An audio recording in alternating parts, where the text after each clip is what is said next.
referindo-se ao Senhor Jesus por ocasião de sua segunda vinda. Malaquias 4:2.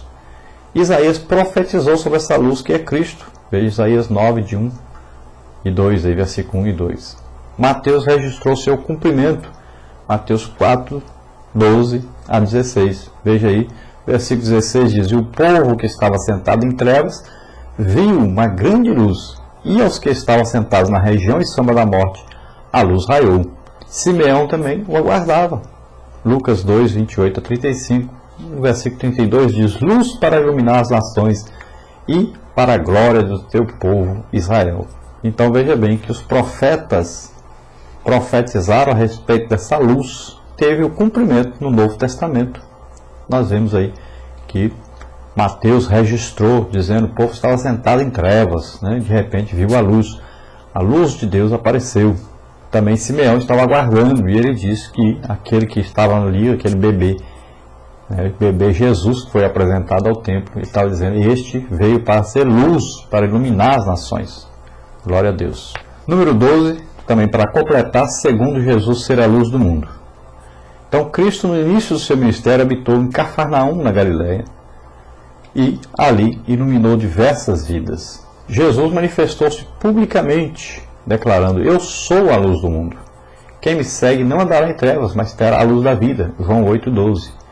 Sua mensagem adverte que o homem só terá a vida eterna se aceitar Cristo e viver segundo a sua palavra. Palavra de Deus, que é o nosso manual de regra de fé e prática de vida também. João 5,24. Então Jesus mesmo declarou que ele é a luz do mundo, né? E ele diz: Quem me segue não andará em trevas, mas terá a luz da vida. Então devemos seguir Jesus como autor e consumador da nossa fé e como o único caminho para Deus.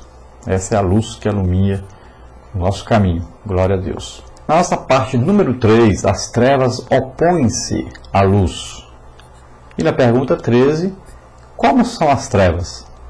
Então nós falamos da luz e vamos falar agora das trevas. Como são essas trevas? Então representam um nível de degradação espiritual e moral em que o mundo e o homem sem Deus se encontram. Se caracterizam pelo estado e pelas ações pecaminosas do homem, resultantes da transgressão de Adão para com Deus. Veja Gênesis 3,6, que diz: Vendo a mulher que aquela árvore era boa para se comer, e agradável aos olhos, e a árvore desejável para dar entendimento, tomou do seu fruto e comeu, e deu também a seu marido, e ele comeu com ela. Então aí, a entrada do pecado, a desobediência do homem para com Deus. Então aí as trevas entraram no mundo. Então, aí começou as trevas a aparecerem. Apareceu agora a degradação espiritual e moral. E nós vemos hoje o resultado desse pecado, dessa desobediência a Deus. Onde levou o homem? Nós estamos vivendo num mundo aí tremendo. Os homens viciados, mentirosos, enganadores, matando-se uns aos outros. Filho matando o pai, pai matando o filho. Coisas tremendas. Pedofilia. Coisas tremendas acontecendo. Resultado do pecado. Resultado da comunhão dos homens com demônios. Isso que tem dado. Número 14. Qual a origem das trevas do pecado? Então, trevas é um dos nomes do pecado. João 3,19. Atos 26,18. Que diz assim: Para lhes abrires os olhos e das trevas os converteres à luz, e do poder de Satanás a Deus, a fim de que recebam remissão dos pecados e sorte entre os santificados pela fé em mim. Então, trevas comparado com o poder de Satanás e luz com Deus. Então nós temos que pregar o Evangelho para tirar os homens lá do reino das trevas e trazer para o reino da luz. Tiveram sua origem na rebelião de Satanás contra Deus e no pecado de Adão e Eva contra seu Criador e Senhor. Na terra, a entrada do pecado se deu quando Adão e Eva desobedeceram a Deus. Então, a partir da queda, a maldade, a corrupção, a depravação, o sofrimento, os vícios, a morte foram introduzidos no mundo. Romanos 5,12 diz: Pelo que por um homem entrou o pecado no mundo, e pelo pecado a morte. Assim também a morte passou a todos os homens, por isso que todos pecaram. Então veja bem que tudo que é ruim, inclusive o principal, que é a morte, entrou no mundo devido ao pecado. O homem era para viver eternamente, viver feliz na terra, em comunhão com Deus. Mas o homem pecou, desobedeceu a Deus. Deliberadamente desobedeceu uma ordem de Deus. Então, por um homem, por Adão, entrou o pecado no mundo. E por um homem entrou a solução para o pecado. Por um homem entrou a luz. Por um homem entrou a salvação. Por Jesus Cristo. Que é o que nós vamos ver na pergunta número 15, que diz: o que Deus fez para dissipar o estado de densas trevas, ou seja, do pecado? Então Deus enviou o seu Filho, Mateus 4,16, João 3,16, 17. Versículo 17 de João 3 diz: porque Deus enviou o seu Filho ao mundo não para que condenasse o mundo, mas para que o mundo fosse salvo por ele. Então Deus enviou o seu Filho para salvar os homens dos seus pecados. Assim como a tragédia ocorrida no Éden afetou toda a humanidade através do sacrifício de Jesus Cristo, todos aqueles que o aceitam como seu Senhor, seu Salvador, são redimidos. Romanos 5, 17 a 21. Versículo 21 diz: para que assim como o pecado reinou na morte, também a graça reinasse pela justiça, para que a vida eterna por Jesus Cristo, nosso Senhor, então, reinasse, né? Romanos 5, 17 a 21 fala sobre isso. Versículo 21 diz: para que assim como o pecado reinou na morte, também a graça reinasse pela justiça para a vida eterna, por Jesus Cristo, nosso Senhor.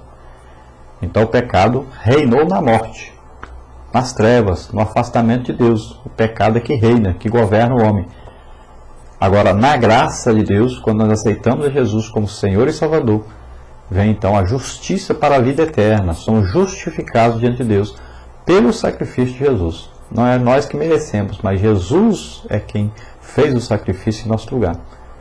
Então ele é o nosso Senhor, nosso Salvador. E através de Jesus nós somos salvos. Número 16. Cite outros usos da expressão trevas. Então vamos ver aí outras coisas que falam sobre as trevas. Uma estrutura complexa de seres composta por anjos malignos e seres humanos a serviço do mal e regidos pelo diabo, que é o seu príncipe.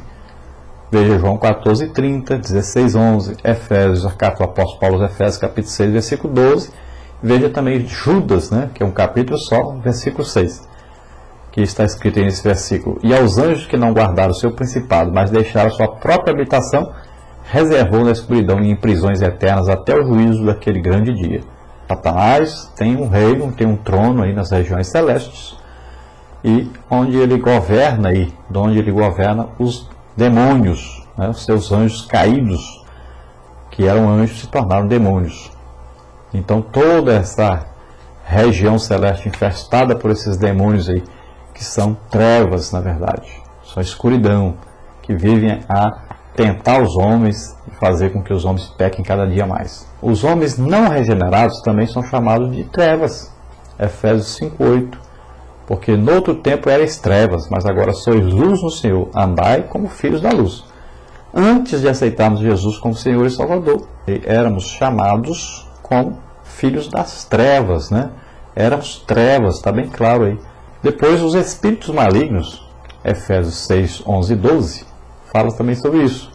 Porque não temos que lutar contra a carne e sangue, mas sim contra os principados, contra as potestades, contra os príncipes das trevas deste século, contra as hostes espirituais da maldade nos lugares celestiais. Então fala dos espíritos malignos, dos demônios que vivem aí na região celeste aí. E nesse exército existem aí os graus, né, de organização, assim como os anjos têm lá os querubins, os serafins, né? Tem os arcanjos e tem os anjos.